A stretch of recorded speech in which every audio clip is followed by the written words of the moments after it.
Promotion എത്ര ശതമാനം sir മാറ്റിവെക്കാറുണ്ട്? അങ്ങനെ ഒരു ശതമാന കണക്കൊന്നുമില്ല. നമ്മളിപ്പോൾ ഒരു സിനിമയുടെ പുറത്തുള്ള വിശ്വാസം അനുസരിച്ചിട്ടാണ് പ്രൊമോഷന് പോണത്. അപ്പോൾ നമ്മൾക്കിപ്പോൾ അറിയാം, ഒരു സിനിമ ഇതെല്ലാം കഴിഞ്ഞ് കഴിയുമ്പോൾ നമ്മളതിന് കാര്യമായിട്ട് പ്രൊമോഷൻ നടത്തിയാൽ മാത്രമാണ് ആ സിനിമ തിയേറ്ററിലോട്ട് ഇത് ചെയ്യാൻ പറ്റുള്ളൂ. നമുക്ക് തന്നെ ഒരു ഇതുണ്ടാവും. ചില സിനിമകൾ വലിയ ഇപ്പോൾ 2018 ഞാൻ കാര്യമായിട്ടൊന്നും പ്രൊമോഷനൊന്നും നമ്മൾ ചെയ്തിരുന്നില്ല. ഇപ്പോൾ ആദ്യം എൻ്റെ അടുത്ത് പല ഇത് പറഞ്ഞു കഴിഞ്ഞിട്ട് എല്ലാം ഞാൻ ഒഴിവാക്കിയിരുന്നു.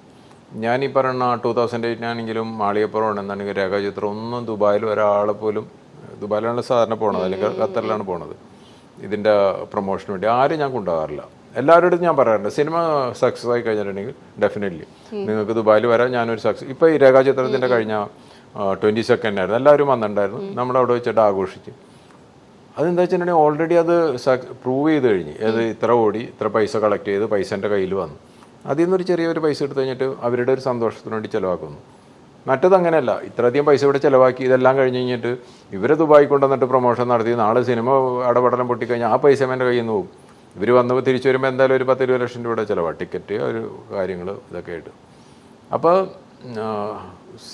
പറയണ പ്രൊമോഷന് ഈ കാലഘട്ടത്തിൽ, അതായത് ഒരു 10-15 വർഷം മുന്നുള്ള പ്രൊമോഷനല്ലേ ഇപ്പോഴും, നമ്മൾ പൈസ ചിലവ് ചെയ്യേണ്ട പല ഏരിയകളും ഉണ്ട്.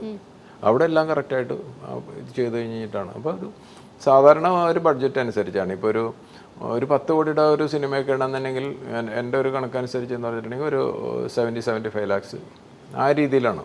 അപ്പോൾ അതിനിങ്ങനെ ഒരു ഫണ്ടൊന്നുമില്ല. ഇവരെൻ്റെ അടുത്ത് ചോദിക്കും, നമുക്ക് ട്രെയിനിൽ പരസ്യം ചെയ്യണോ, അല്ലെങ്കിൽ മെട്രോ പില്ലറിൽ ചെയ്യണോ, ലിഫ്റ്റുകളിൽ ചെയ്യണോ എന്നൊക്കെ പറയുമ്പോൾ ആ സിനിമയുടെ ഒരു ഇതനുസരിച്ച് ഞാൻ പറയും ഓക്കെ അത് ചെയ്യും, അല്ലെങ്കിൽ വേണ്ട, ഇങ്ങനെ പറഞ്ഞിട്ട് തന്നെ ചെയ്യും. അത് കഴിയുമ്പോൾ നമ്മൾ ഓരോന്ന് ആഡ് ചെയ്ത് കഴിഞ്ഞിട്ട് നമ്മുടെ മനസ്സിലൊരു ഫിഗർ ഉണ്ട്, അതിൻ്റെ മേലോട്ട് പോകാൻ സമ്മതിക്കില്ല.